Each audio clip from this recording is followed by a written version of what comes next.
বাগানৰ জোক। জোক আমি ভবাৰ দৰে কেৱল পথাৰ বা বাগানতে নাথাকে। কিছুমান জোক থাকে এচি ৰুমত। এইবোৰ জোকে দূৰৰ পৰাই চুহি খাব পাৰে শ্ৰমিকৰ তেজ। জোকবোৰ লুকাই নাথাকে বনত, নাথাকে পাতৰ তলত। ইহঁত থাকে নীতি, পৰিকল্পনা আৰু বাজেটৰ আঁৰত। দুখন ঘৰৰ মাজৰ উমৈহতীয়া দমকলটো বিকল হোৱাৰ ৰিপৰ্ট দিওঁতে জোকৰ উত্তৰ, বাজেট নাই। বছৰ ধৰি বৰষুণৰ পানী পৰি হেলুৱৈ ধৰা ঘৰটোৰ খবৰ দিওঁতে উত্তৰ একেটাই, বাজেট নাই। শ্ৰমিকৰ ঘৰত দৰ্জা নাই, খিৰিকী নাই, আৰু কোম্পানীৰ বাজেট নাই। শ্ৰমিকৰ কল্যাণটো ভাতৰ ভতুৱা হৈ ৰ'ল। কেৱল কল্যাণ বিভাগৰহে আচল কল্যাণ সাধন হ'ল।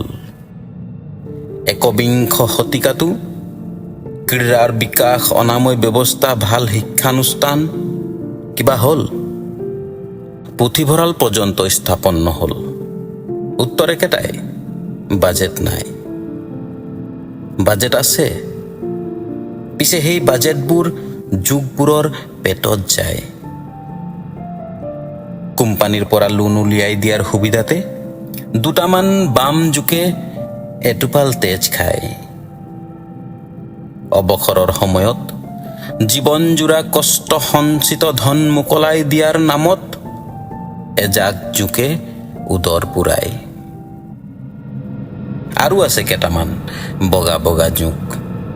ইহঁত মগজুৰ তেজ খায়।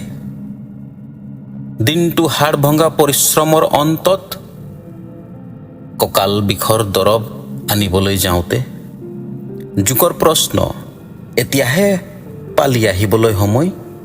তহঁতৰে ইমান বেমাৰ হয়? ৰেফাৰ কৰিবলগীয়া ৰোগীকো ট্ৰেখনৰ পৰা ৰঙা নীলা দৰৱ খুৱাই কোম্পানীৰ বাজেট বচায়। কলা বগা দুয়োটা জোকে সমানে তেজ খায়। হায়, বাগানবোৰ সেউজীয়া হৈয়ে থাকে, পিছে শ্ৰমিকৰ তেজ শুকাই যায়।